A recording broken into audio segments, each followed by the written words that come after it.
The emergency call came in at 11:47 on the night of October 14, 1986. A drilling rig was burning in the Permian Basin, 15 miles south of Odessa. By the time the fire crews arrived, there was nothing left to save. 15 men died that night. Roughnecks, tool pushers, a company geologist, and the crew chief who had been running operations for Gulf Coast Petroleum. The official report called it a blowout, an industrial accident, the kind of tragedy that happens when men work around pressurized wells and flammable gas in the middle of the Texas desert. But it was not an accident. The men responsible were not criminals. They were not cartel members or desperate drifters passing through oil country. They were Earl Dawson and his 3 sons, third-generation oilmen, a family that had been pulling crude from West Texas dirt since 1923. A Marine Corps veteran who had served 2 tours in Vietnam and came home with a Bronze Star and hands that never shook. The reason 15 men burned alive in the desert that night was not money. It was not drugs. It was not any of the things that usually drive men to violence. It was 500 acres of drilling rights, and a crime called slant drilling that had been stealing the Dawson family's oil for 18 months, while every agency, every lawyer, and every official they contacted told them there was nothing to be done. What happened on that October night was not madness. It was math. Earl Dawson calculated that his family had lost $2 million worth of crude oil to the men on that rig. He calculated that the Railroad Commission had ignored 14 formal complaints. He calculated that no attorney in Midland or Odessa would take his case without a $100,000 retainer he did not have. And then he calculated something else. The weight of guilt he could carry versus the weight of watching everything his grandfather built disappear into another company's pipeline. This is not a story about good men and bad men. This is a story about what happens when the system that is supposed to protect working families decides their problems are not worth solving. When the law becomes a luxury that only corporations can afford. When a man who spent his whole life following the rules realizes the rules were never written for people like him. This is the story of the West Texas Oilfield Massacre of 1986. And before you judge Earl Dawson for what he did, you need to understand what was done to him first. To understand what drove Earl Dawson to do what he did, you have to understand what West Texas looked like in the autumn of 1986. You have to understand what it meant to watch an entire way of life collapse in the span of 18 months. The Permian Basin stretches across nearly 75,000 square miles of West Texas and southeastern New Mexico. It is flat country, desert country. The kind of land where you can see for miles in every direction and the horizon shimmers with heat even in October. The air smells of crude oil and diesel exhaust and the particular dust that rises from caliche roads when trucks pass by. Pump jacks dot the landscape like mechanical birds, nodding up and down, pulling oil from formations that have been producing since the 1920s. For 60 years, this land made men rich. Not just the wildcatters and the company executives, but ordinary men. Roughnecks who never finished high school could make $40,000 a year working the rigs. Truck drivers hauling water and equipment earned enough to buy houses and raise families. Welders, pipe fitters, mud engineers, derrickmen. The oil patch took care of its own. In 1981, there were more than 4,500 drilling rigs operating in Texas. The price of crude had climbed to $35 a barrel, and people in Midland and Odessa were talking about oil reaching $50 by the end of the decade. Construction crews could not build fast enough. Restaurants had waiting lists. Car dealerships sold out of pickup trucks the same week they arrived on the lot. Then the Saudis opened the taps. By March of 1986, oil was trading at $10.25 per barrel. The price had dropped by more than half in less than 6 months. Drilling permits that had been worth millions became worthless overnight. Rigs that cost $15 million to build were torn apart and sold for scrap at pennies on the dollar. The exodus started that spring. If you stood on the overpass above Interstate 20 in Midland, you could watch a steady stream of vehicles heading east. Pickup trucks loaded with furniture. Trailers carrying everything a family owned. Men who had come to West Texas chasing the boom were now fleeing the bust, heading back to Oklahoma or Louisiana or wherever they had come from, hoping to find work in places that had not been gutted by the collapse. Those who stayed watched their neighbors leave one by one. For sale signs appeared in front of houses that had sold for $80,000 2 years earlier. Now they sat empty, unsold at $30,000. Banks began calling in loans. Businesses that had served the oil industry for decades closed their doors. The Woolworths in downtown Odessa shut down. So did the Western Auto and 2 of the 3 car dealerships on Andrews Highway. By summer, only 30% of the drilling rigs in Texas were still operating. Unemployment in the oil counties climbed past 25%, then 30%. In some towns, it was closer to 40%. Men who had made good livings their entire adult lives found themselves standing in line at the unemployment office next to kids half their age. The ones with savings watched those savings disappear. The ones without savings lost everything. But the big companies survived. The Exxons and Texacos and Gulf Coasts of the world had deep enough pockets to ride out the storm. They laid off workers by the thousands, but they kept their core operations running. And some of them saw opportunity in the chaos. When a small independent operator went under, the majors were there to buy up the leases for a fraction of what they had been worth. When a family that had been drilling the same land for 3 generations could no longer make the payments, a Houston corporation was happy to take that land off their hands. The Railroad Commission of Texas was supposed to prevent the worst abuses. The commission had been regulating oil and gas production since the 1930s, settling disputes between operators, making sure nobody was stealing from their neighbors. But the commission had always been friendlier to the big producers than to the small independents. Its 3 elected commissioners depended on campaign contributions, and the money came from Houston and Dallas, not from family operations in Ector County. When a small operator filed a complaint, it went into a stack of papers on somebody's desk. When a major filed a complaint, it got handled. This was the world Earl Dawson was living in when he first noticed something wrong with his wells. This was the system that was supposed to protect him. And this was the moment when he began to understand that protection was not coming. Earl Dawson was 52 years old in the autumn of 1986. He stood 6 feet tall and carried 210 pounds on a frame that had been hardened by decades of physical labor. His hands were thick and calloused, the knuckles scarred from a lifetime of working with pipe wrenches and chain tongs. His face was weathered the way all oilfield faces become weathered, lined by sun and wind and the particular strain of watching gauges and pressure readings for 30 years. He walked with a slight limp in his left leg, a souvenir from his second tour in Vietnam. A piece of shrapnel had torn through his calf during an ambush near Da Nang in 1968, and the army surgeons had done what they could, but the leg had never been quite right since. Earl never complained about it. He never complained about much of anything. That was not his way. His grandfather, Gunner Dawson, had come to West Texas from East Tennessee in 1919, chasing rumors of oil. The old man had worked as a roughneck for other men's operations until 1923, when he scraped together enough money to drill his own well on a patch of scrubland south of Odessa. That well came in at 40 barrels a day, and Gunner Dawson never worked for another man again. Earl's father, Walter, had expanded the operation through the 1940s and 1950s. By the time Earl came home from Vietnam in 1969, the Dawson family owned drilling rights to nearly 2,000 acres and operated 11 producing wells. It was not a fortune, but it was a living. More than a living. It was a legacy. Earl had enlisted in the Marines right out of high school in 1952. He served 4 years, then came home and worked the fields alongside his father until 1966, when he re-enlisted for Vietnam. He could have stayed home. He was 30 years old, married, with a son already born. But Earl believed in service.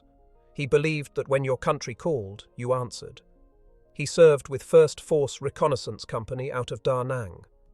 18 months of long-range patrols in terrain that wanted to kill you almost as much as the enemy did. He learned things in those jungles that he never talked about afterward.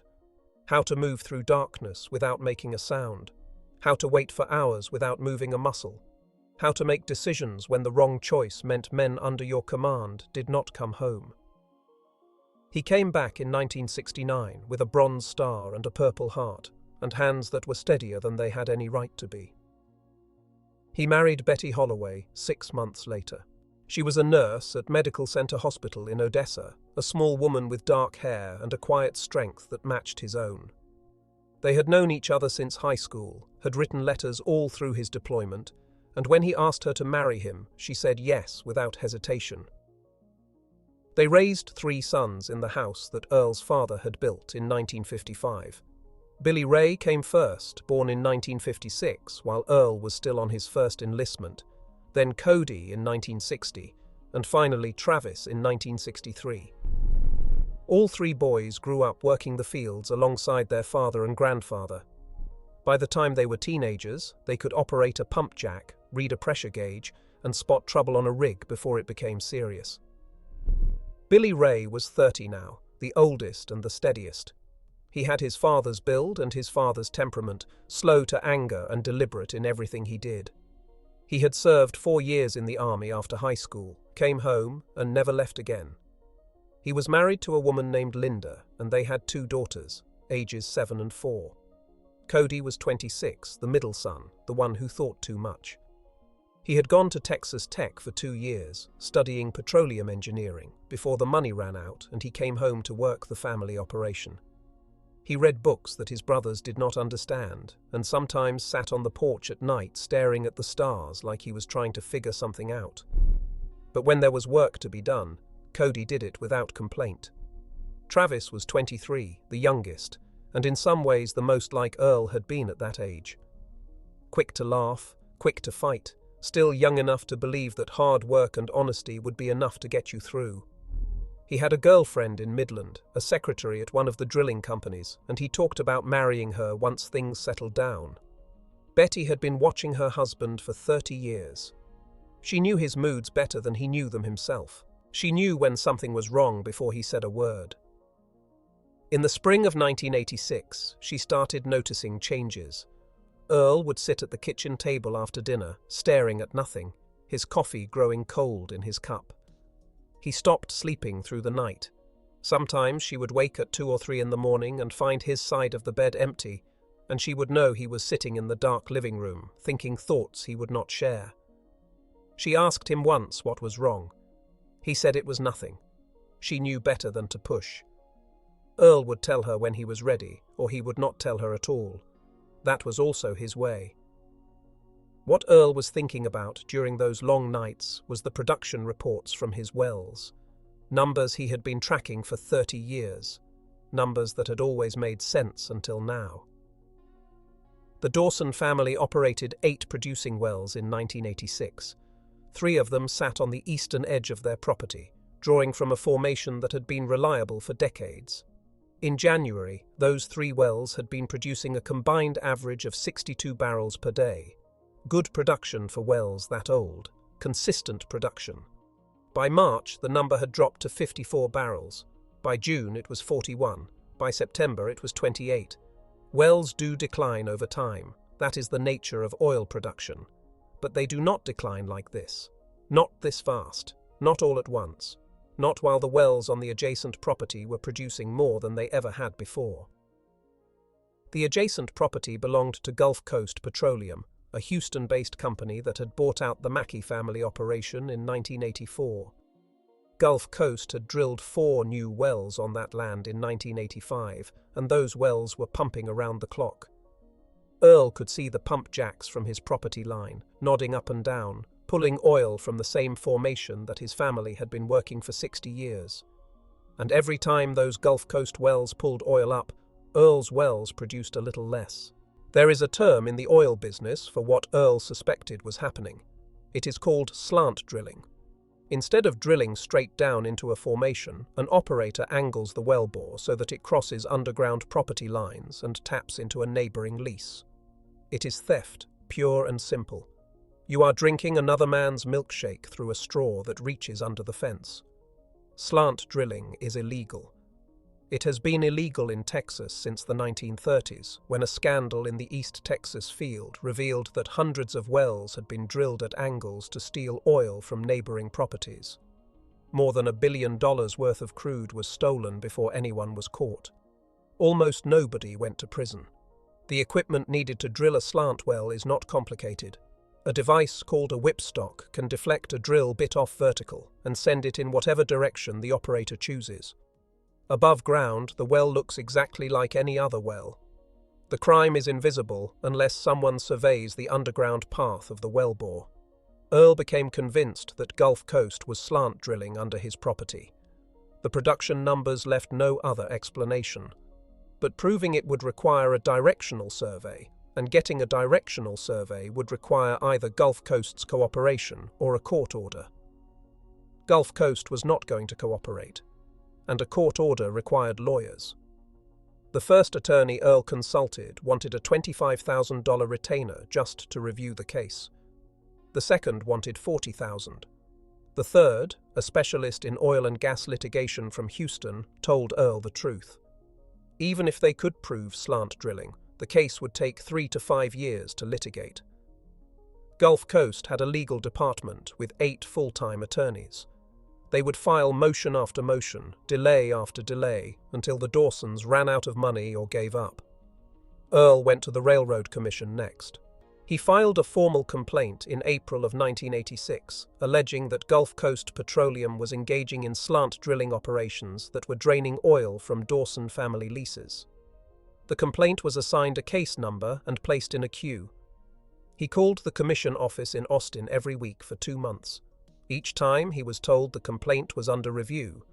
Each time he was told that an investigator would be assigned soon. Each time nothing happened. In July, he drove to Austin himself. 400 miles each way to sit in a waiting room for 3 hours before a junior staff member told him that slant drilling complaints required substantial evidence before the commission could take action. What kind of evidence? A directional survey. How was he supposed to get a directional survey? That was not the commission's concern. Earl made 14 formal contacts with the Railroad Commission between April and September of 1986. 14 phone calls, letters, and personal visits. Each one was documented. Each one was ignored. Meanwhile, his wells kept declining. 28 barrels a day became 22. 22 became 17. At $10 a barrel, that production was barely covering his operating costs. The family had stopped taking salaries in June. They were living on savings, and the savings were running out. The man running operations for Gulf Coast on the adjacent property was named Jake Morrow. He was 38 years old, a company man who had worked his way up from roughneck to crew chief over 15 years. Earl had known him slightly before Gulf Coast bought the Mackey lease. They had nodded to each other at the feed store in Odessa, exchanged small talk about weather and production. Now Earl watched Jake Morrow's crew working around the clock on wells that were stealing his oil. He watched the Gulf Coast trucks rolling past his property line, hauling crude to the pipeline terminal. He did the math in his head. At the rate those wells were producing, Gulf Coast was pulling maybe $200,000 a month out of that formation. A formation that extended under Dawson land, oil that belonged to the Dawson family. Jake Morrow knew what he was doing. Earl was certain of it. You do not run a drilling operation without knowing which direction your wells are pointed. You do not see your production numbers triple overnight without understanding why. Jake Morrow was following orders from Houston, but he was following them with full knowledge that he was stealing from his neighbor. There were 15 men working that Gulf Coast operation. Roughnecks and roustabouts, a derrickman, a mudlogger, 2 tool pushers, and Jake Morrow. Some of them probably knew what was happening. Others were just doing their jobs, collecting paychecks, trying to survive the bust like everyone else. Earl thought about those men sometimes. He thought about their families. He thought about the fact that most of them had nothing to do with the decisions that got made in the Houston boardroom. They were working men, same as him, same as his sons. But they were working on a rig that was stealing everything his family had built over 60 years. They were the hands that operated the equipment. They were the ones who showed up every day to pump Dawson oil into Gulf Coast pipelines. And when Earl finally accepted that the law was not going to help him, when he finally understood that the system had been designed to protect the Gulf coasts of the world and not the Dawsons, he started thinking about those 15 men in a different way. He started calculating. The morning Earl Dawson decided to confront Jake Morrow directly was the 4th of September, 1986. The temperature was already 93 degrees by 8 in the morning, and the wind was blowing dust across the Kalishi roads in sheets that coated everything in a fine brown powder. Earl had spent the previous night going over his production records one more time. He had spreadsheets going back to 1972, handwritten in ledger books his father had started, and he had continued. Every month, every well, every barrel. The numbers did not lie. In 18 months, his 3 eastern wells had declined by more than 50%. In that same period, Gulf Coast's wells on the adjacent property had increased their output by nearly triple. He drove his pickup truck to the Gulf Coast site alone. Betty had asked where he was going, and he had told her he had business to attend to. She did not ask what kind of business. She could see it in his face. The Gulf Coast operation was running full bore when Earl arrived. 2 drilling rigs were turning, and the pump jacks on the completed wells were nodding steadily, pulling oil from underground and sending it through gathering lines to the storage tanks near the road. Earl counted 11 vehicles parked near the operations trailer. A full crew. Jake Morrow was standing outside the trailer talking to one of his tool pushers when Earl's truck pulled up. Jake was a lean man with a sunburned face and the permanent squint that comes from years of working under the West Texas sun. He watched Earl climb out of the truck and walk toward him, and something in his expression shifted. Not quite guilt, something closer to wariness. Earl stopped about 10 feet away. Close enough to talk without shouting, far enough to keep things civil. "Jake," Earl said. "Earl." Jake nodded. "What brings you out here?" "I think you know what brings me out here." Jake glanced at the tool pusher beside him, then back at Earl. "Why don't we talk in the trailer?" They walked inside, and Jake closed the door behind them. The trailer was air-conditioned, a relief from the heat outside, but Earl did not feel any relief. He stood near the door while Jake moved behind a desk covered with production reports and drilling logs. "I know what you're doing," Earl said. "I know those wells are angled under my property. I know you've been draining my formation for the better part of 18 months. Jake's face did not change. "That's a serious accusation." "It's not an accusation. It's a fact. My wells are down 50% since you started drilling. Your wells are producing 3 times what that formation should support. You want to explain to me how that works?" "Geology is complicated, Earl. Formations don't follow property lines." "Don't talk to me about geology. My family's been working that formation since before you were born. I know what it produces. I know what it should produce. And I know the difference between natural decline and theft." Jake was quiet for a moment. He picked up a pen from his desk and turned it over in his fingers, not looking at Earl. "Even if what you're saying were true," Jake said slowly, "what do you expect me to do about it? I don't make the decisions here. I just run the operation. You could tell your people in Houston to stop. And then what? They fire me, bring in someone else, and the drilling continues anyway. You think I'm the problem here, Earl? I'm just trying to keep my job same as everyone else. Your job is stealing from my family." Jake set the pen down. When he looked up, his expression had hardened. "Your family's been struggling since the crash. Everybody knows it. You can't make your payments, you can't keep your wells maintained, and you're looking for someone to blame. I get it. But pointing fingers at Gulf Coast isn't going to solve your problems. My problems started when your wells started draining my lease." "Prove it." Jake's voice was flat. "Get a survey. Take it to court. Do whatever you need to do. But until you've got paper that says otherwise, those wells are on our side of the line, and the oil they're producing belongs to Gulf Coast." Earl felt something shift inside his chest. a cold settling in a place that had been hot with anger just moments before. "You know," Earl said quietly, "I gave 22 years to this country. I watched men die in places whose names most people can't pronounce. I came home and worked honest my whole life, never cheated anyone, never took what wasn't mine. And I thought that meant something. I thought if you did right by people, the world would do right by you." Jake said nothing. "But that's not how it works, is it? The rules are different for people like you, for companies like Gulf Coast. You can take whatever you want, and there's nothing men like me can do about it. Because we can't afford the lawyers, we can't afford the time. We just have to stand here and watch while everything we built gets sucked out from under us. Earl, I'm sorry about your situation, I really am, but there's nothing I can do." Earl looked at Jake Morrow for a long moment. Looked at this man who was not evil, not cruel, just practical. A man doing his job. A man who had decided that following orders was more important than doing what was right. "Yeah," Earl said finally. "I understand." He turned and walked out of the trailer without another word. The drive home took 40 minutes. Earl did not turn on the radio. He did not think about what he was going to do next. He just drove, watching the pump jacks pass by on either side of the highway, mechanical birds nodding endlessly, pulling wealth from the earth. When he got home, Betty was waiting on the porch. She could see it in his face before he said anything. "What happened?" she asked.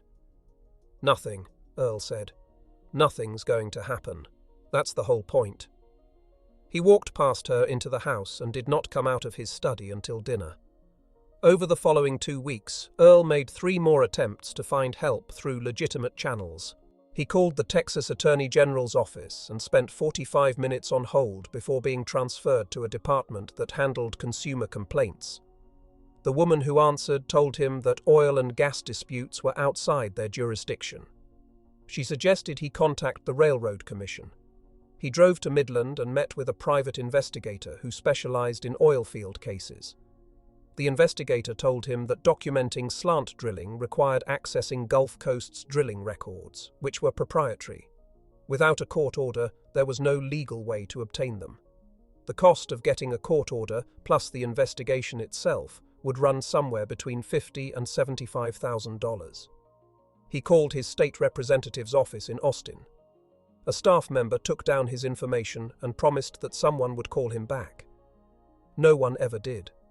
Each failure hardened something inside Earl. Each closed door, each bureaucratic dead end, each polite refusal pushed him further toward a conclusion he had been avoiding for months. The system was not broken. The system was working exactly as it was designed to work. It was designed to protect the powerful from the powerless. It was designed to ensure that men with Houston lawyers and Austin lobbyists would always win against men with calloused hands and empty bank accounts. Earl Dawson had spent his whole life believing in that system, believing that if you worked hard and played by the rules would protect you. Now he understood the truth.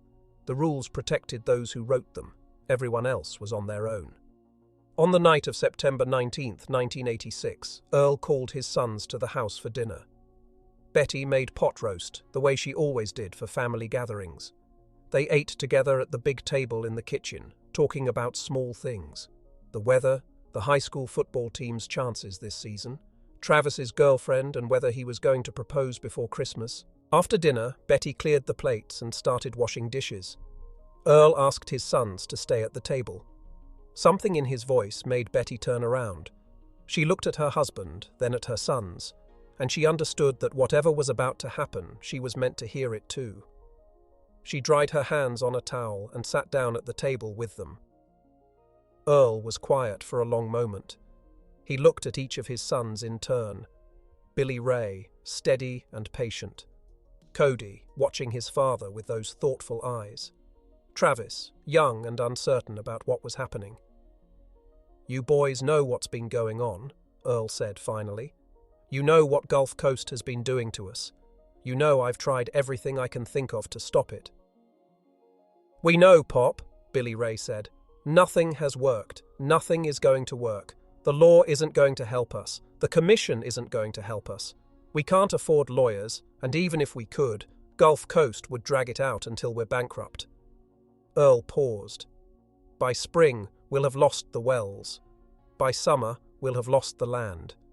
Everything your great-grandfather built. Everything your grandfather spent his life protecting. Gone. What are you saying? Cody asked quietly. Earl looked at his middle son. I'm saying there's only one way to stop what's happening, and it's not legal. And once we do it, there's no going back. We'll be crossing a line that can't be uncrossed. The kitchen was silent, except for the ticking of the clock on the wall. I'm not asking you to do anything, Earl continued. I'm telling you what I'm planning to do. If you want to walk away right now, I'll understand. No hard feelings. You can say you didn't know anything about it, and that will be the truth. What exactly are you planning? Billy Ray asked. Earl told them. He told them about the blowout preventer on the Gulf Coast rig and how it could be disabled.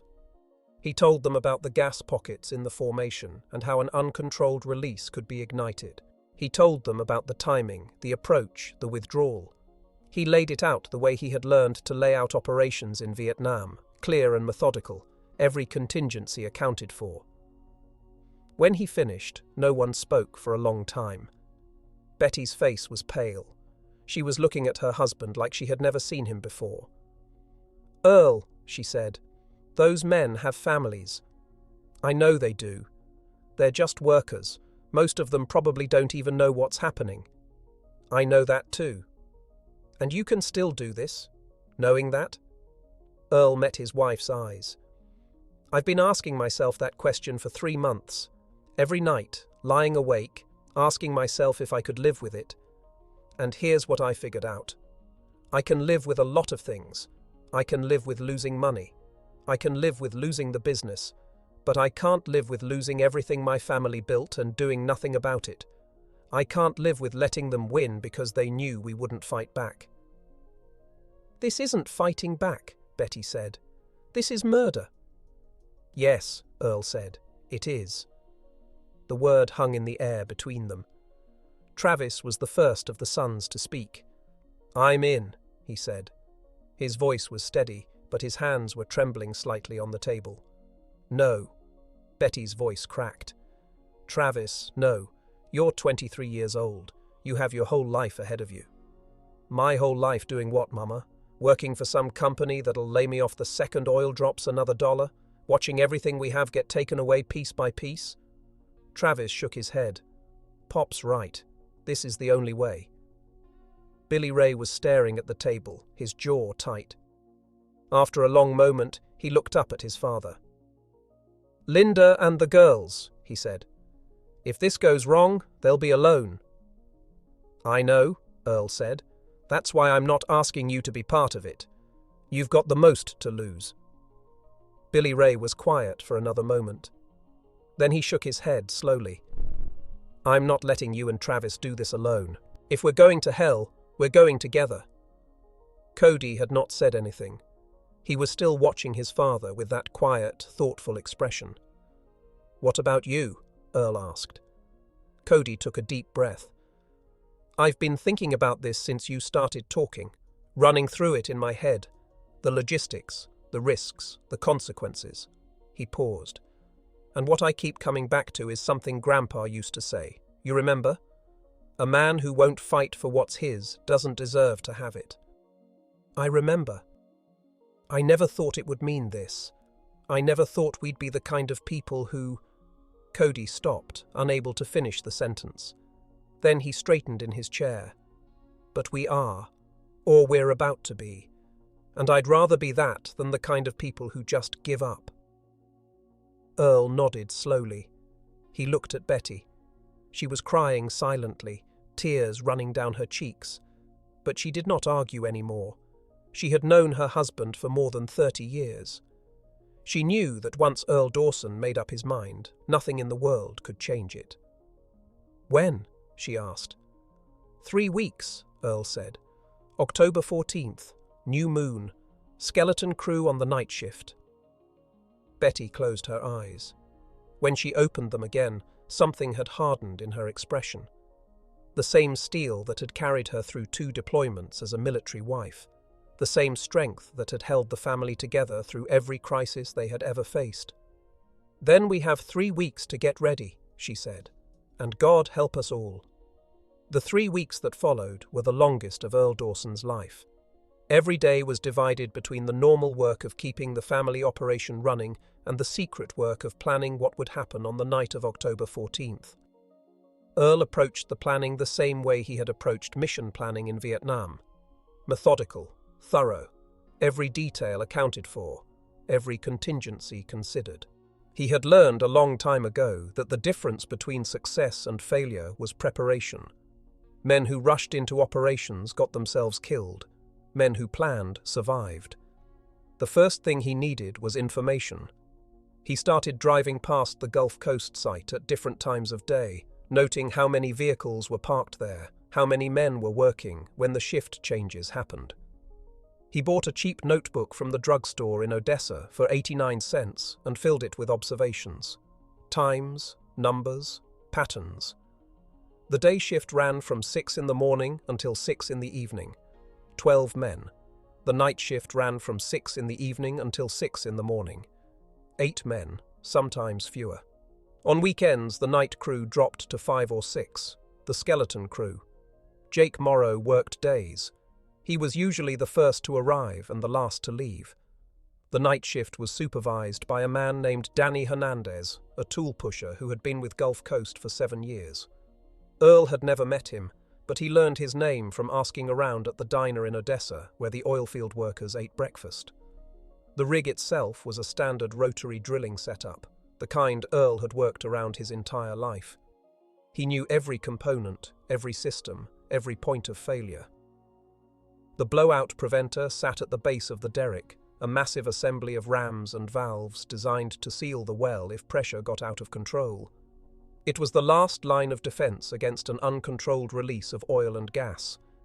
If the blowout preventer failed, and if the well was producing from a high-pressure zone, the result would be a blowout. Gas and oil would come roaring up the well bore with enough force to lift the drill string right out of the hole.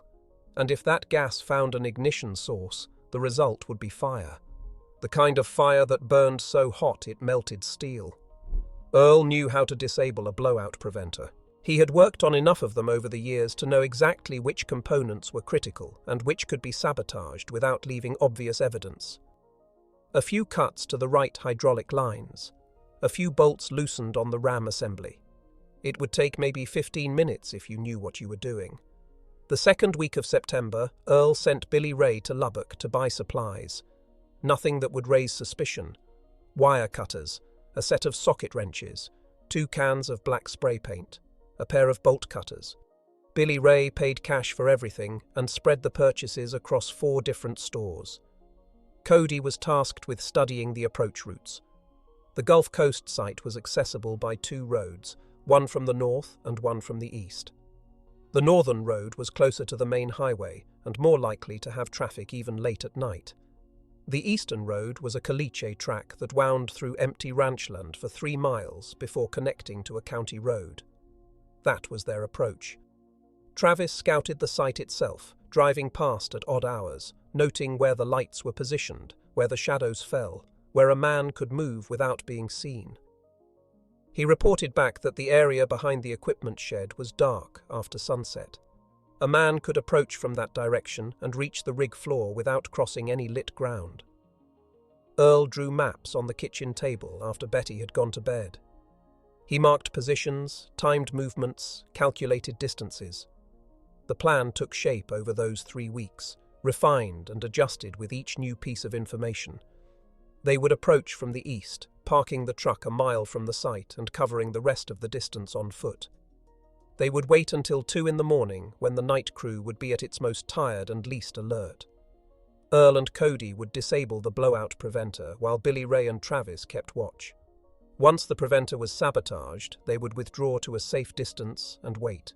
The well was producing from a formation known for high gas content. With the blowout preventer disabled, it was only a matter of time before the pressure overwhelmed the wellhead.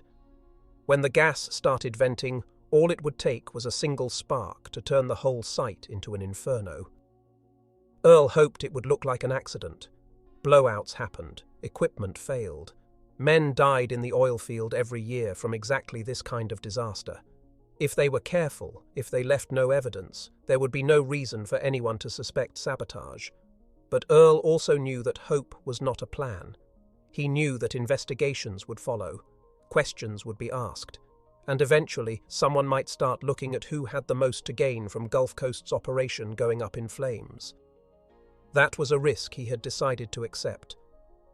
On the night of October 11th, 3 days before the planned operation, Earl could not sleep. He lay in bed beside Betty, listening to her breathe, staring at the ceiling in the darkness. At 2 in the morning, he gave up trying. He slipped out of bed without waking her and walked downstairs to the living room. He did not turn on any lights. He just sat in his father's old chair by the window, looking out at the darkness beyond the glass. The moon was setting, a thin crescent sinking toward the horizon. In 3 days it would be gone entirely, leaving nothing but starlight to see by. Perfect conditions for what they were planning. Earl thought about his father. Walter Dawson had been a hard man, stern and demanding, but fair. He had taught Earl everything about the oil business, everything about being a man. Work hard, keep your word, take care of your family. Those were the principles Walter had lived by, the principles he had passed down to his son. What would Walter think if he could see what his son was planning now? Would he understand? Would he approve? Or would he look at Earl with disappointment in his eyes, the way he had looked at men who took shortcuts and broke rules? Earl did not know. He would never know. Walter had been dead for 12 years, buried in the family plot next to Gunnar and Earl's mother. Whatever judgment he might have passed existed only in Earl's imagination. But Earl knew what his grandfather would have said. Gunnar Dawson had come to Texas with nothing and built something from nothing through sheer force of will. He had fought for everything he had, fought drought and depression and men who tried to cheat him. Gunnar had not been a gentle man. He had been a survivor. A man who will not fight for what is his does not deserve to have it. Earl had heard those words 100 times growing up. He had believed them without ever really understanding what they meant. Now he understood. Now he was about to learn whether he had the strength to live by them. He thought about the men on that rig. 15 of them on the day shift, fewer at night. Working men with families and mortgages and dreams of their own. Men who probably went to church on Sundays and coached their kids' baseball teams. Men who were not so different from Earl himself. He was going to kill them. Not in the heat of battle, not in self-defense, but deliberately and with full knowledge of what he was doing. He was going to end their lives because they stood between him and what he believed was rightfully his. Could he live with that? Could he close his eyes at night knowing what he had done? Could he look at his wife, his sons, his granddaughters, knowing that he had made himself into something monstrous? Earl sat in the darkness for a long time, turning those questions over in his mind. And somewhere in the small hours of the morning, he found his answer. He could live with it because he had no choice, because the alternative was to lose everything and do nothing, because some wrongs were so profound that they demanded a response, even if that response damned the man who made it. Earl Dawson had spent 52 years trying to be a good man. He had served his country, raised his sons, treated his neighbors fairly, and followed the rules. And none of it had mattered. The rules had not protected him. Being good had not saved him. So he would stop being good. He would become the thing that the situation required him to become. And whatever judgment waited for him on the other side of this life, he would face it with his eyes open. By the time the sun came up on October 12th, Earl had made his peace with what he was about to do. The last 2 days passed in a strange haze. Earl went through the motions of normal life, checking on the wells, running errands in town, eating meals with his family. But everything felt distant, muffled, like he was watching his own life through a window. On the morning of October 14th, Earl woke before dawn. Betty was still sleeping, her face peaceful in the grey light that filtered through the curtains. He lay there for a few minutes, watching her breathe, memorizing the curve of her cheek, the way her hair fell across the pillow. 30 years. They had been married for 30 years, and she was still the most beautiful thing he had ever seen. She had given him 3 sons and stood beside him through every hardship. She had never complained, never wavered, never made him feel like less of a man, even when the world was trying to break him. He wanted to wake her. He wanted to hold her and tell her that he loved her and that he was sorry for what he was about to do. But he knew that if he started talking, he might not be able to stop. And there was nothing left to say that had not already been said. So he just lay there, watching her sleep, until the light grew strong enough that he knew he had to get up. The day unfolded like any other day. Earl had breakfast with Betty, bacon and eggs and coffee, the same breakfast they had shared for 3 decades. He read the newspaper, though the words did not register. He talked about the weather, about the price of oil, about nothing at all. At noon, Billy Ray came by with Linda and the girls. The 2 granddaughters ran to Earl as soon as they came through the door, and he scooped them up in his arms the way he always did. Emma was 7, old enough to sense that something was different about her grandfather today. She looked at him with those serious eyes and asked if he was feeling okay. "I'm fine, sweetheart," Earl told her. "Just tired." They had lunch together, all of them crowded around the kitchen table. Betty had made sandwiches and lemonade, and for a little while it felt like any other family gathering. Travis made jokes. Cody talked about a book he was reading. Billy Ray's girls chased each other around the living room, shrieking with laughter. Earl tried to hold on to every moment, the sound of his granddaughters' voices, the way Betty smiled when Travis said something funny, the look that passed between his 3 sons, a look of understanding and shared purpose that needed no words. These were the people he was doing this for. These were the people he was trying to protect.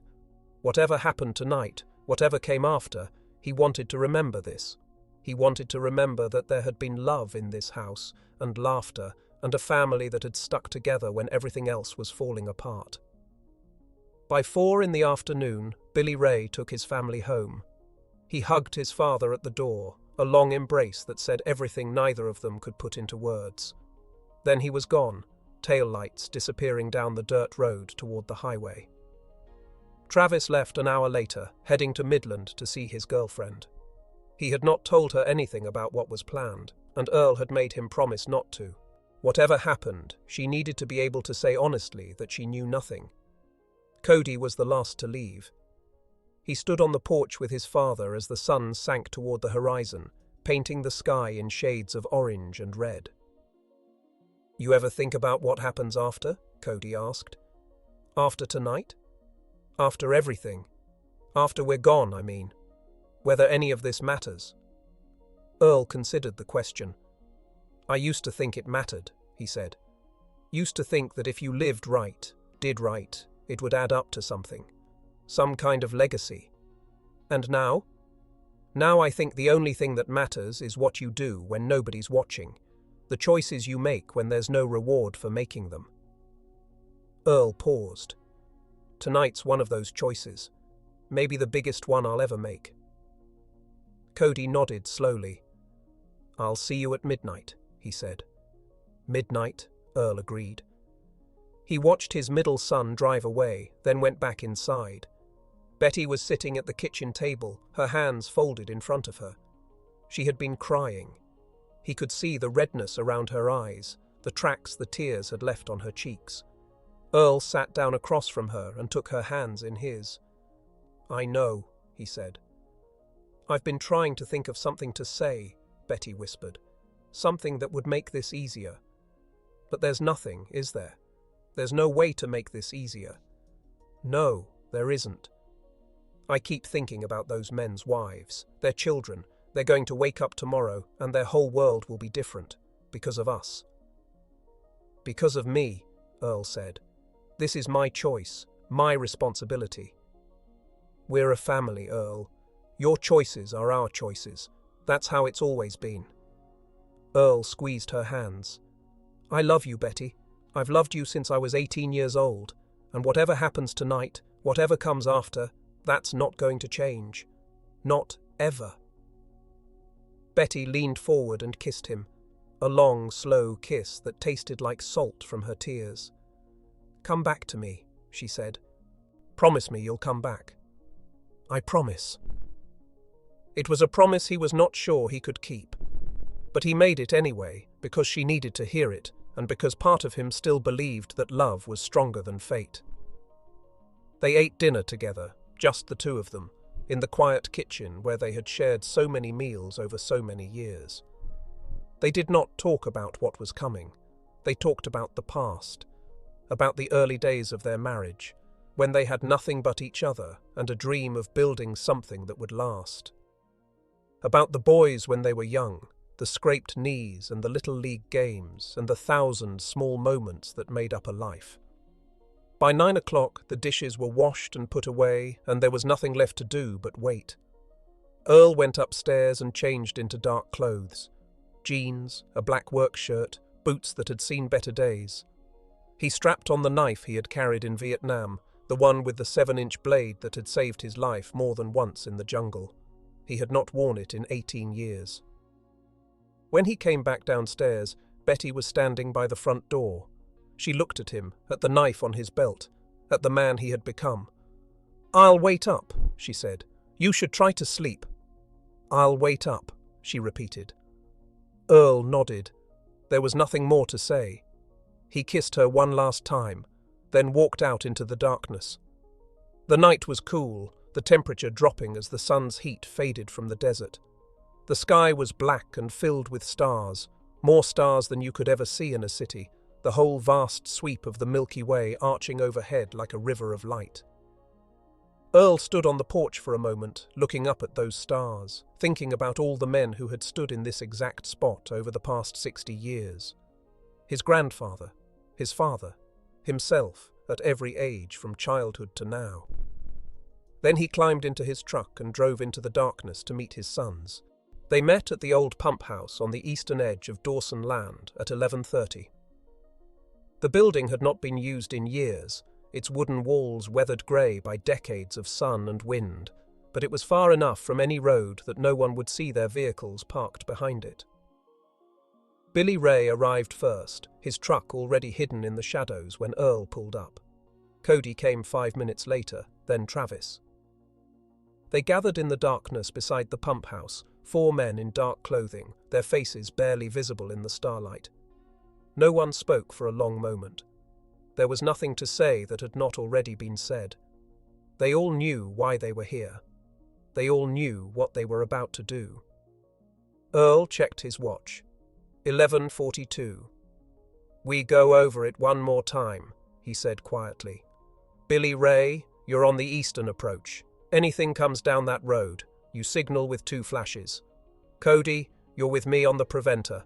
Travis, you watch the equipment shed. Anyone comes out, you let us know."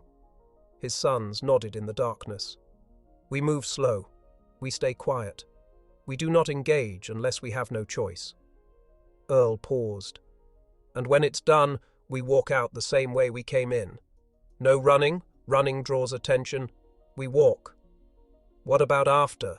Travis asked. "After it goes up?" "We'll be a mile away by then. We get to the trucks, we drive home separate routes, we act like nothing happened. Tomorrow morning we wake up and go about our business same as any other day." "And if someone sees us?" Earl's jaw tightened. "Then we do what we have to do." The words hung in the air between them. Everyone understood what they meant. At 11:50, they started walking.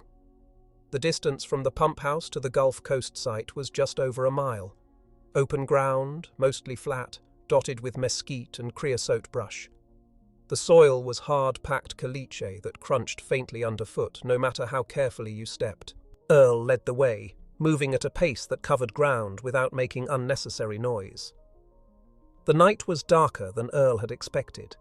The new moon had left the sky black, and even the stars seemed dimmer than usual, their light swallowed by a thin haze that had drifted in from the west. Good conditions for what they were doing, bad conditions for seeing where you were going. They walked in single file, each man following the shadow of the man ahead. Billy Ray brought up the rear, his head swiveling constantly, watching for any sign of movement in the darkness around them. Old habits from his army days. Once a soldier, always a soldier. At 12:15, they reached the fence line that marked the boundary of the Gulf Coast site. Earl held up his hand, and his sons stopped behind him. From here, they could see the rig. It rose against the sky like a skeletal tower, its derrick outlined by a handful of work lights that cast pools of yellow illumination on the ground below. The pump jacks on the completed wells nodded steadily in the darkness, their rhythmic creaking the only sound besides the wind. Earl counted vehicles. 4 trucks parked near the operations trailer. That meant 6, maybe 7 men on site. Night shift numbers. Fewer than he had hoped, but enough to complicate things if they were seen. He studied the layout, comparing what he saw to the maps he had drawn on his kitchen table. The equipment shed was to the north, a low metal building about 50 yards from the main rig. The blowout preventer was at the base of the derrick, partially obscured by the substructure. The operations trailer sat to the east, its windows dark except for a single light in what Earl guessed was the break room. "Billy Ray," Earl whispered. "Take your position. Signal if anything moves on the road." Billy Ray nodded and disappeared into the darkness, moving east toward the approach road they had identified. "Travis, the shed.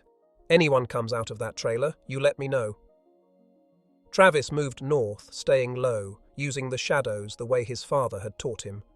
Earl looked at Cody. "You ready?" "No," Cody said honestly. "But I'm here." "That's enough. Let's go." They cut through the fence at a point Earl had identified during his surveillance, a spot where the wire was already loose and could be pulled back without leaving obvious damage. They slipped through and started across the open ground toward the rig. 50 yards, 40, 30. Earl's heart was pounding, but his hands were steady. He had felt this way before, in the jungles of Vietnam, moving through darkness toward objectives that could kill him if he made a single mistake. The fear was there, but it was contained, channeled into focus rather than panic. 20 yards. 10. They reached the shadow of the substructure and pressed themselves against the steel framework. From here, Earl could see the blowout preventer clearly. It was a standard Cameron unit, maybe 15 years old, the same type he had worked on dozens of times. He knew exactly which hydraulic lines controlled the rams. He knew exactly which bolts to loosen. He pulled the socket wrench from his belt and went to work. The first hydraulic line was easy. A few turns of the wrench, and the fitting came loose. Fluid began to seep out, dark and viscous, dripping onto the ground beneath the preventer. Earl moved to the second line. Cody kept watch, his eyes scanning the rig floor above them, the trailer to the east, the shadows all around. Every few seconds he glanced at his father, watching the methodical work of sabotage. The second line came loose, then the third. Earl moved to the ram assembly itself. This was the critical part. If the rams could not close, the well could not be sealed.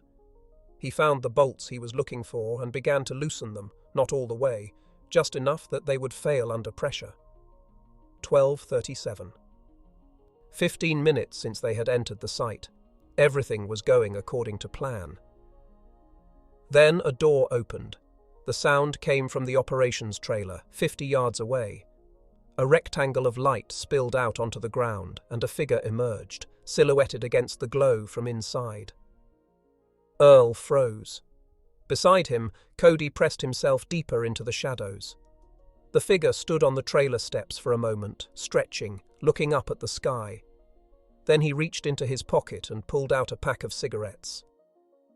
Earl recognized him. Danny Hernandez, the night shift tool pusher, the man who supervised the crew when Jake Morrow was not around.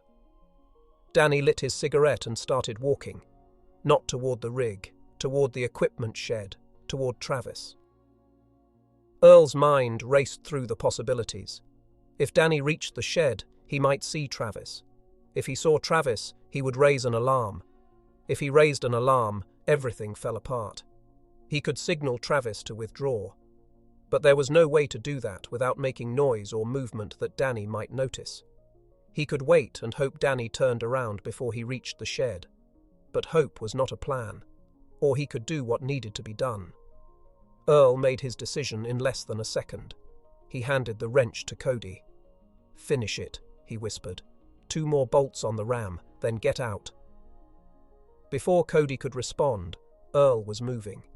He circled wide, staying in the darkness, keeping the bulk of the equipment shed between himself and Danny's line of sight.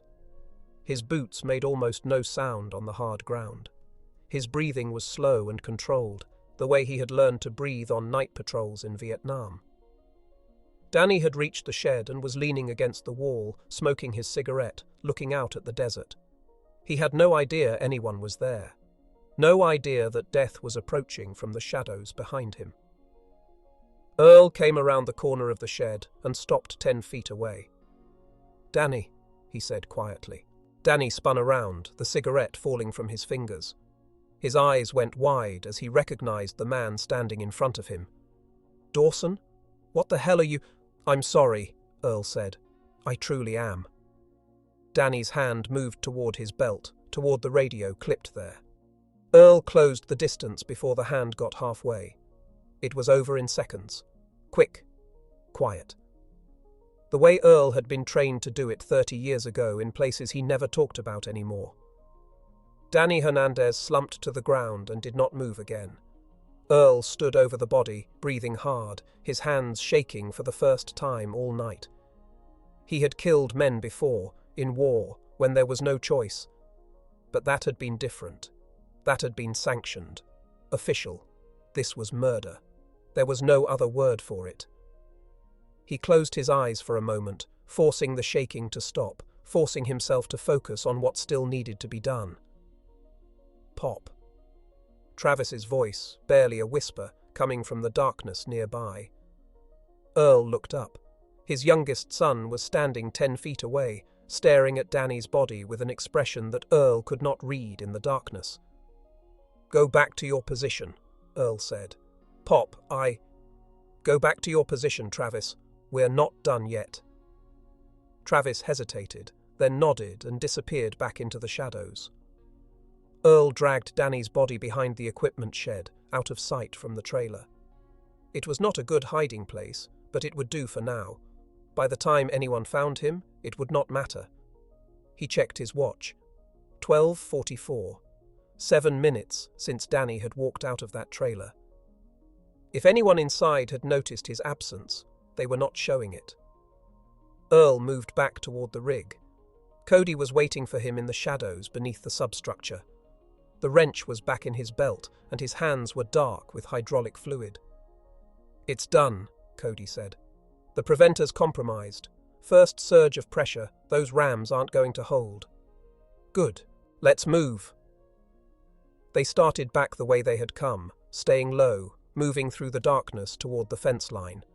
Travis fell in behind them as they passed the equipment shed.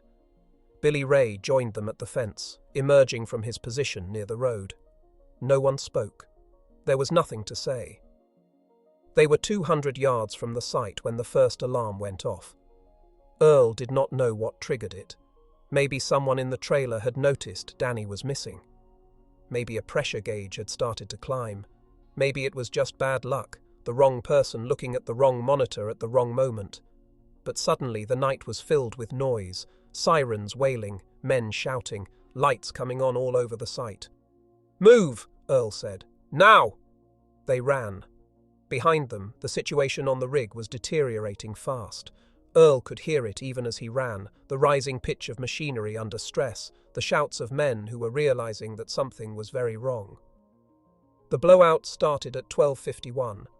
Earl heard it before he saw it. A deep rumbling sound, like thunder from underground, growing louder with every passing second. Then a roar that drowned out everything else, the sound of pressurized gas and oil forcing its way up through the well bore with nothing to stop it. He turned and looked back just as the first flames appeared. The gas ignited somewhere near the top of the derrick, a spark from a motor or a light fixture, or maybe just the friction of metal against metal. The fireball that erupted was brighter than daylight, a pillar of orange and yellow that climbed 100 feet into the night sky. The men on that rig never had a chance. Earl watched as figures ran from the trailer, silhouetted against the inferno. He watched as they tried to reach the emergency equipment, tried to do something, anything, to stop what was happening. He watched as the fire spread from the wellhead to the fuel storage tanks, as a second explosion sent a shockwave rippling across the desert floor. He watched men burn. Some of them made it a few dozen yards before they collapsed. Others never made it out of the immediate blast zone. The screams carried across the desert, high and terrible, the sound of human beings in the worst agony imaginable. Then, one by one, the screams stopped. Travis had fallen to his knees somewhere behind Earl. He was vomiting into the dirt, his whole body shaking. Cody stood frozen, his face lit by the distant flames, tears streaming down his cheeks. Billy Ray was the only one still moving. He grabbed Travis by the arm and hauled him to his feet. "We have to go," Billy Ray said. His voice was flat, mechanical, the voice of a man operating on training alone because everything else had shut down. "Pop, we have to go now." Earl tore his eyes away from the fire. His sons were looking at him, waiting for him to tell them what to do, waiting for him to be the father, the leader, the man who always had the answers. He did not have any answers. He had just killed 15 men, and the weight of that was settling onto his shoulders like a physical thing, pressing down, threatening to drive him into the ground. But he could not fall. Not yet. Not until his sons were safe. "Walk," Earl said. His voice sounded strange to his own ears, hollow and distant. "We walk back to the trucks. We do not run. We do not panic. We walk."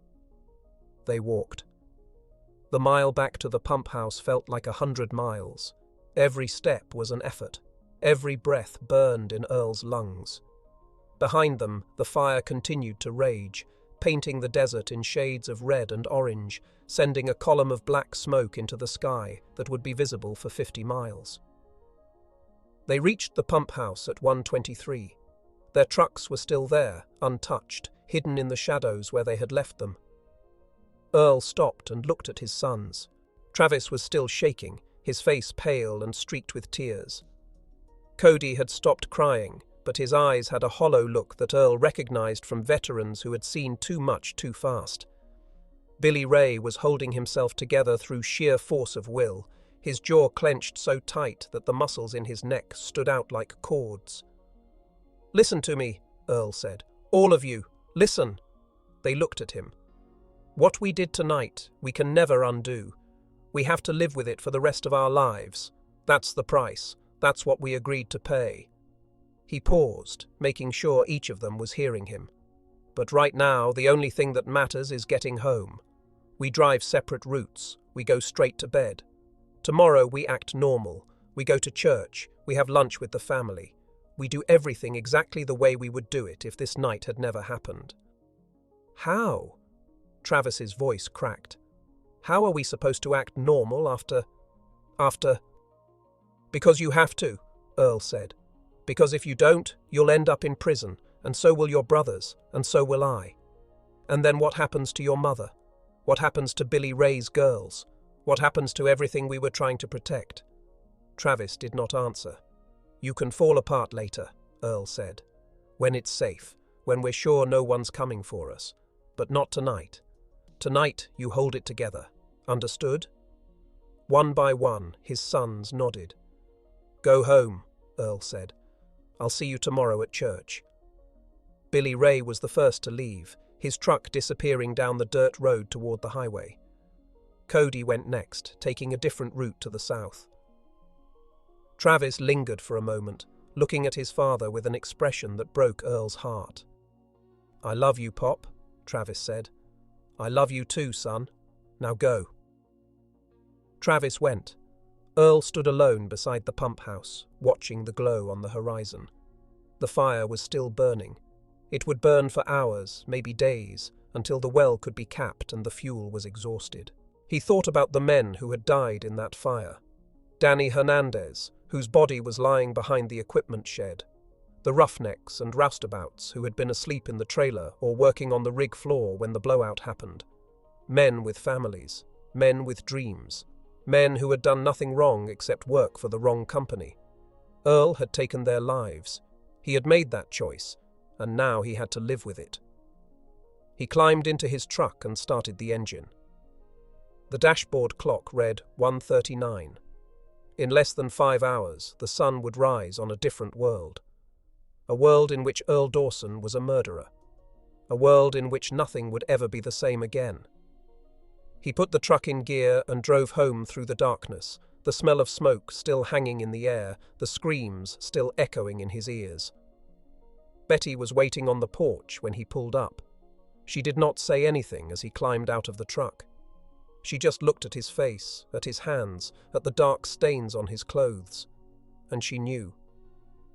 He walked up the porch steps and stood in front of her. "It's done," he said. Betty reached out and touched his face. Her hand was trembling. "Come inside," she said. "Let me clean you up."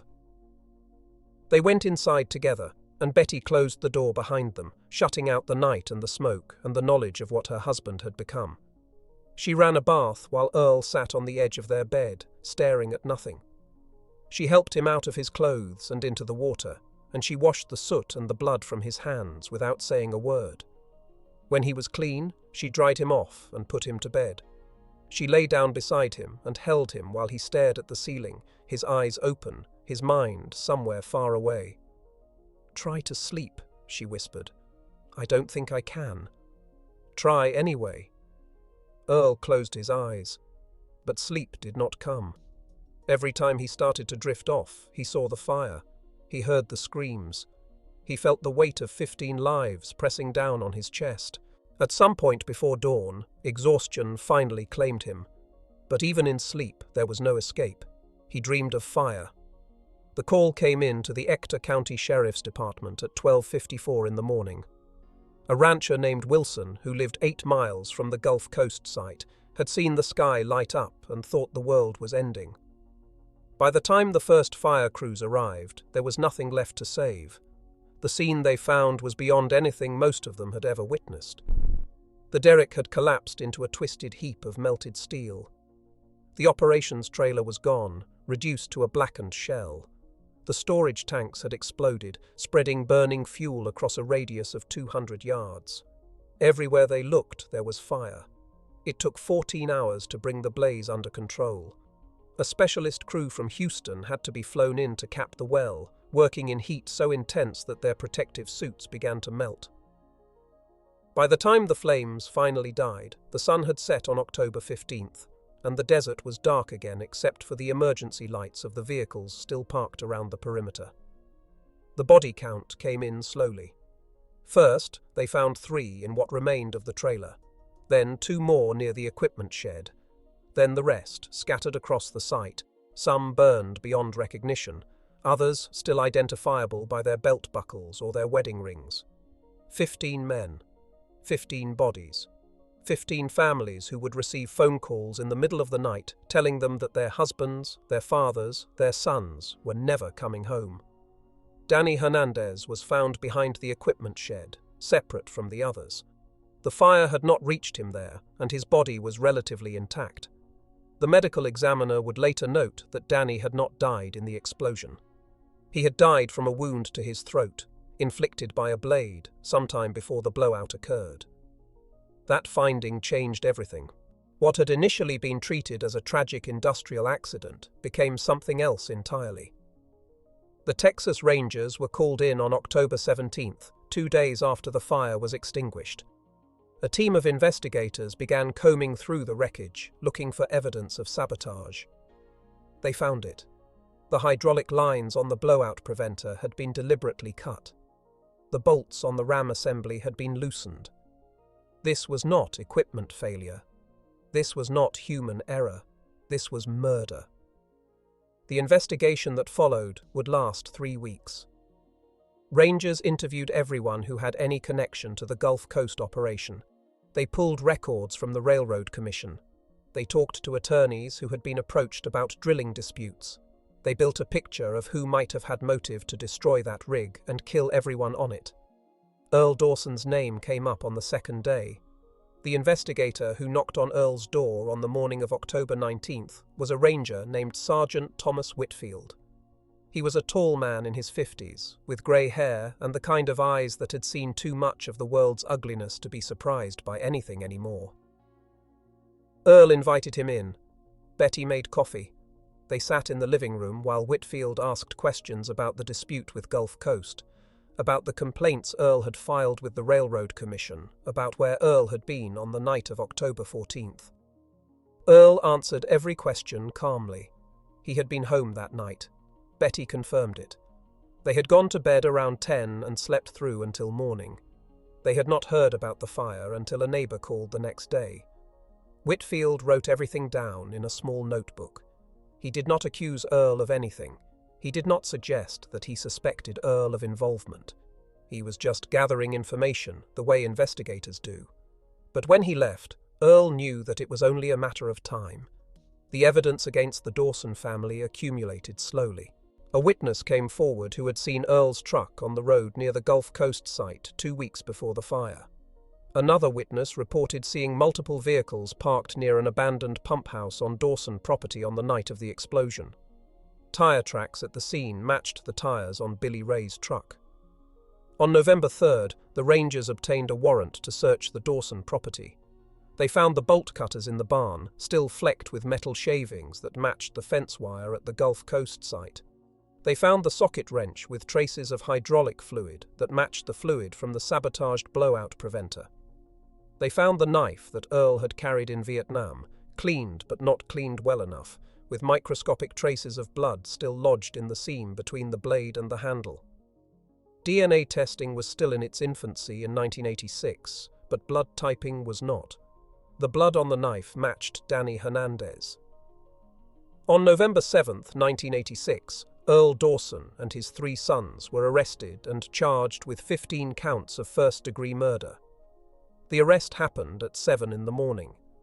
Earl was sitting at the kitchen table drinking coffee when the vehicles pulled up outside. 4 sheriff's cruisers and 2 unmarked cars, a dozen officers with weapons drawn. Betty stood at the window, watching them come. Her face was pale, but her voice was steady when she spoke. "They're here," she said. Earl set down his coffee cup and stood. He had known this moment was coming. He had been preparing for it since the night of the fire. "Call Billy Ray," he said. "Tell him to surrender peacefully. Tell Cody and Travis the same. No resistance, no running. We face this together." Earl. Betty's voice broke on his name. He crossed the room and took her in his arms one last time.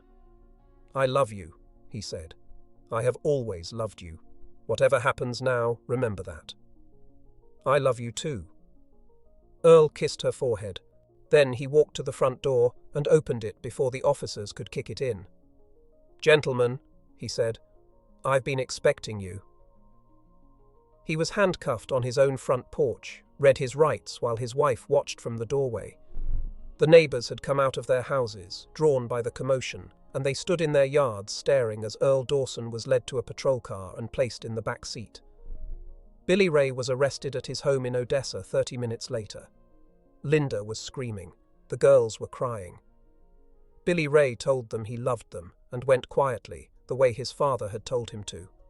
Cody was arrested at a gas station on Highway 385, where he had stopped to fill his tank on his way to work. He did not seem surprised. He did not resist. Travis was the last to be taken. The officers found him at his girlfriend's apartment in Midland. She was hysterical, demanding to know what was happening, why they were taking him away. Travis would not tell her. He just kissed her goodbye and let them put the handcuffs on. By noon on November 7th, all 4 Dawsons were in custody at the Ector County Jail. The news spread through West Texas like wildfire. The Dawson family, one of the oldest oil families in the Permian Basin, had been arrested for the Gulf Coast Massacre. The quiet oilman who went to church every Sunday, who had served his country in Vietnam, who had never been in trouble with the law in his entire life, had killed 15 men over a drilling dispute. People did not know what to think. In the days that followed, the community split down the middle. Some called Earl a monster, a cold-blooded killer who had burned innocent men alive over money. They demanded the death penalty. They said the Dawsons should rot in prison for the rest of their lives. Others were not so sure. "I'm not saying what he did was right," said one old-timer who had known Earl for 40 years, "but I understand it. Those Gulf Coast people were stealing from him, and nobody would do anything about it. A man can only take so much before he breaks." "I've known Earl Dawson my whole life," said another. "He's not a murderer, not in his heart. Something must have pushed him to this, something we don't know about." "The system failed him," said a third. "The Railroad Commission, the lawyers, all of them. They let Gulf Coast steal his oil and told him there was nothing he could do. What was he supposed to do? Just accept it?" The trial began in March of 1987. Venue was changed to Lubbock, 140 miles to the north, because the court determined that finding an impartial jury in Ector County would be impossible. Too many people knew the Dawsons. Too many people had opinions about what they had done. The prosecution's case was straightforward. The Dawson family had motive, means, and opportunity. The physical evidence tied them to the scene. The testimony of witnesses placed them in the area on the night of the fire. Danny Hernandez's murder proved that the deaths were not accidental but intentional. The defense tried to argue diminished capacity. Earl's attorney, a public defender named Harrison, who had been assigned when the Dawsons could not afford private counsel, painted a picture of a man driven to the breaking point by economic desperation and systematic injustice. He put witnesses on the stand who testified to Gulf Coast's predatory practices, to the Railroad Commission's indifference, to the impossible situation Earl had found himself in. It was not enough. On April 14, 1987, exactly 6 months after the fire, the jury returned its verdict. Guilty on all counts, all 4 defendants, 15 counts of first-degree murder each. The sentencing hearing took place 2 weeks later. The prosecutor asked for the death penalty. Harrison argued for life with the possibility of parole, citing Earl's military service, his lack of prior criminal record, and the extenuating circumstances that had led to the crime. The judge, a stern man named Crawford who had presided over the trial with visible disgust, was not moved. "Mr. Dawson," he said, addressing Earl directly, "you have been convicted of one of the most heinous crimes in the history of this state. You murdered 15 men in cold blood. You burned them alive. You showed no mercy, and you deserve none." Earl stood at the defense table, his hands cuffed in front of him, his face expressionless. "However," the judge continued, "the state of Texas reserves capital punishment for crimes committed with certain aggravating factors that have not been proven in this case. Therefore, I am sentencing you to life in prison without the possibility of parole." He sentenced Billy Ray the same way, and Cody, and Travis. As the bailiffs led them out of the courtroom, Earl turned and looked at Betty one last time. She was sitting in the front row, her face wet with tears, her hand pressed against her mouth to keep from crying out. Earl nodded to her, a small gesture, a farewell. Then he was gone. The years that followed were long and empty. Earl served his sentence at the Huntsville unit, a maximum security prison 250 miles east of the desert he had called home his entire life. He was a model prisoner from the first day. He kept his head down, followed the rules, and caused no trouble. The guards learned to respect him. The other inmates learned to leave him alone. He worked in the prison workshop, building furniture that was sold to state offices across Texas. He read books from the prison library, hundreds of them, working his way through history and philosophy and literature. He wrote letters to Betty every week, letters that she kept in a box beside her bed, and read over and over until the paper grew soft from handling. Betty visited every Sunday without fail. She drove 3 hours each way, waited in line with the other visitors, sat across from her husband at a metal table in a room that smelled of disinfectant and despair. They talked about small things, the weather, the grandchildren, what was happening in town. They never talked about the fire, They never talked about what Earl had done. There was nothing left to say about that. Billy Ray was sent to a different facility, the Ferguson unit, 100 miles from his father. Linda brought the girls to visit once a month, though Billy Ray begged her to stop. He did not want his daughters to see him in that place. He did not want them to remember their father in a prison jumpsuit, talking to them through a wire mesh screen. But Linda kept coming. She said the girls needed to know their father. She said family was family, no matter what. Cody ended up at the Caulfield unit, the largest prison in Texas. He spent his time differently than his father. He enrolled in every educational program the prison offered. He earned his college degree, then started working on a graduate degree through a correspondence program with a university in New York. The other inmates thought he was strange, this quiet man who spent all his time reading and writing. But they left him alone, and that was all Cody wanted. Travis had the hardest time. The youngest Dawson was sent to the Clements unit, a facility known for its violence and its gangs. Travis was 23 years old when he went in, still young enough to be a target, still soft enough to be broken. The first year was brutal. He was beaten twice, robbed constantly, threatened by men who saw his vulnerability and wanted to exploit it. He learned to fight. He learned to hide. He learned to trust no one. But he also learned something else. He learned that the things he had done, the lives he had helped take, had left a mark on his soul that would never fade. Every night he dreamed of fire. Every morning he woke with the screams still echoing in his ears. By his 3rd year in prison, Travis had stopped writing to his family. By his 5th year, he had stopped accepting visitors. He withdrew into himself, becoming a ghost who drifted through the days without speaking, without engaging, without seeming to care whether he lived or died. The warden at Clements put him on watch after a guard found him sitting in his cell with a sharpened piece of metal in his hand. Travis did not explain what he had been planning to do with it. He did not have to. Betty Dawson died in the spring of 1994. She was 61 years old. The doctors said it was heart failure, but everyone who knew her understood the truth.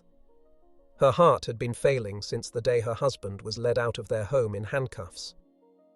Earl learned of her death from the prison chaplain who came to his cell with the news. He sat on his bunk for a long time, not moving, not speaking, staring at the wall while the chaplain tried to offer words of comfort. When he finally spoke, his voice was barely a whisper. "She waited for me," he said. 8 years, every Sunday. She never gave up. "She loved you," the chaplain said. "I know." Earl closed his eyes. That's what makes it worse. He was not allowed to attend the funeral. Maximum security inmates did not get compassionate leave, not even for the death of a spouse. Betty was buried in the family plot beside Earl's parents and grandparents, and Earl was not there to say goodbye. After Betty's death, something went out of Earl. The quiet strength that had sustained him through the trial and the first years of imprisonment seemed to fade. He still followed the rules, still caused no trouble, but the light in his eyes was gone. He was just marking time, waiting for an end that seemed to take forever to come. He died on February 22, 2003. He was 69 years old. The cause was listed as heart failure, the same as his wife.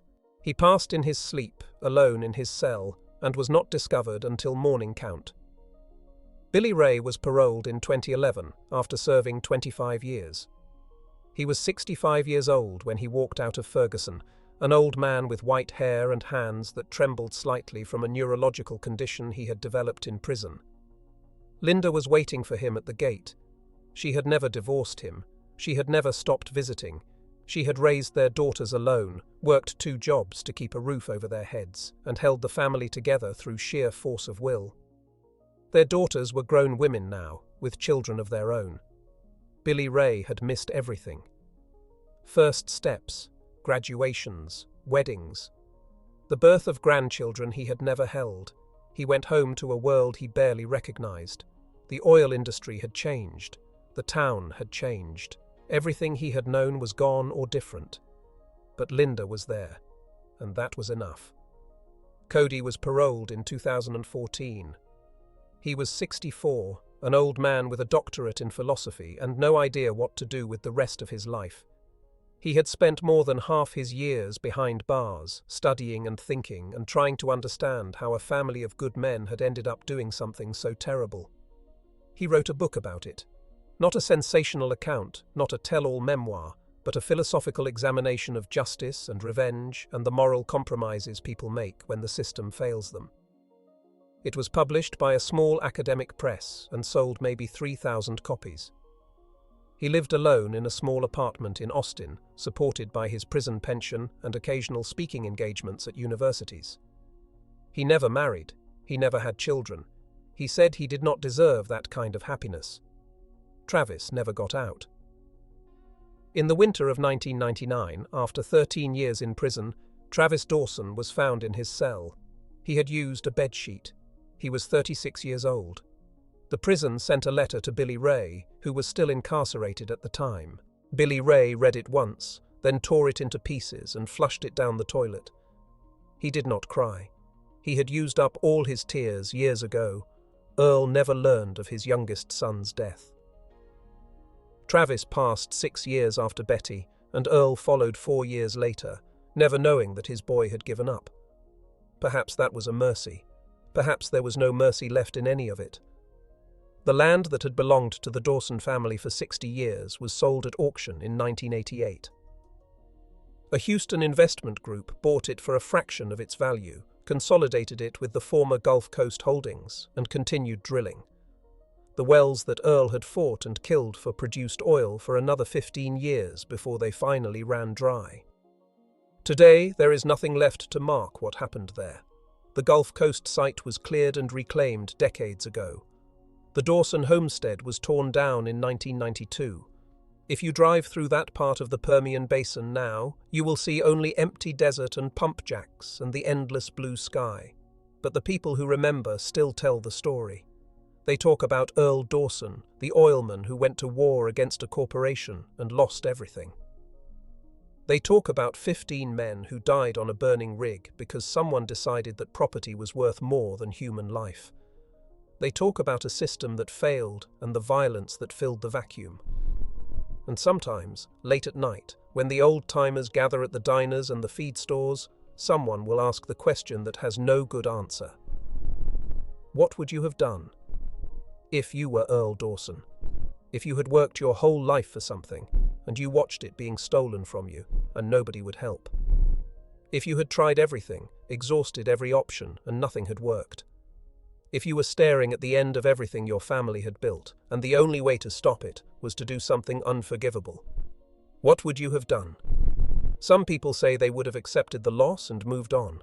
They say there is no amount of money, no piece of land, no legacy worth killing over. They say Earl Dawson was a murderer and deserves to be remembered as nothing else.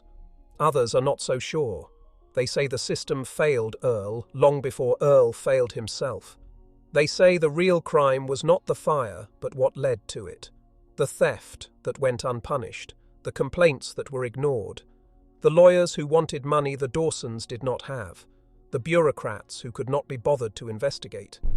They say Earl Dawson did a terrible thing, but they understand why he did it. The truth, as it usually does, lies somewhere in between. Earl Dawson was a murderer. There is no escaping that fact. He planned and executed the deaths of 15 men, most of whom had done nothing wrong except work for the wrong company. He made widows and orphans. He destroyed families. He took lives that were not his to take. But Earl Dawson was also a victim.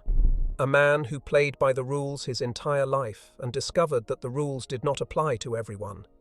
A man who asked for help and was told that his problems were not important enough to solve.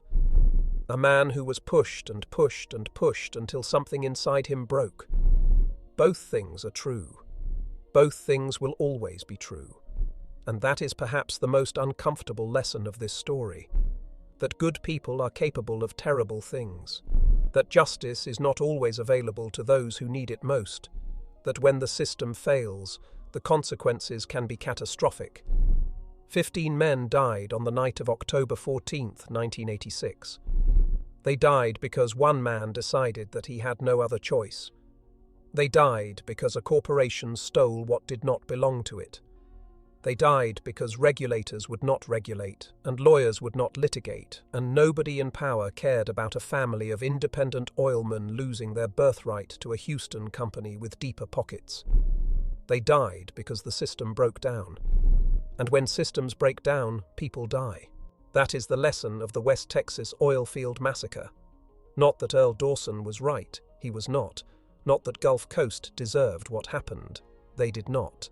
But that when ordinary people are denied justice for long enough, some of them will seek their own. And the results are never what anyone hoped for. Earl Dawson lies buried in a prison cemetery outside Huntsville, a small marker with his name and dates and nothing else. Billy Ray is still alive, living quietly with Linda in a small town in East Texas, trying to be a grandfather to children who barely know him. Cody passed away in 2019, alone in his apartment, his books piled around him like a fortress against a world he never quite understood. The men who died in the fire are buried in cemeteries across Texas and beyond. Their widows have remarried or grown old alone. Their children have grown up and had children of their own.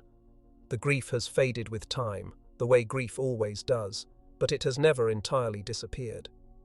And somewhere in the Permian Basin, the wind still blows across the desert, carrying dust and the smell of crude oil and the memory of a night when the sky turned to fire. If this story made you think about justice and what happens when it fails, consider sharing it with someone who needs to hear it. Because stories like this are not just history, they are warnings. They remind us that the systems we build to protect people need to actually protect people. That when corporations can steal from families and face no consequences, something is deeply wrong. That when working men and women have no recourse against those more powerful than themselves, the pressure builds until it explodes. Earl Dawson was not a hero. He was not a villain. He was a man who ran out of options and made the worst choice imaginable. The question is not whether he was justified. He was not. The question is what we do to make sure the next Earl Dawson has somewhere else to turn. Because if we do not answer that question, there will be more fires, more screams, more families destroyed on both sides of the violence, and we will have no one to blame but ourselves.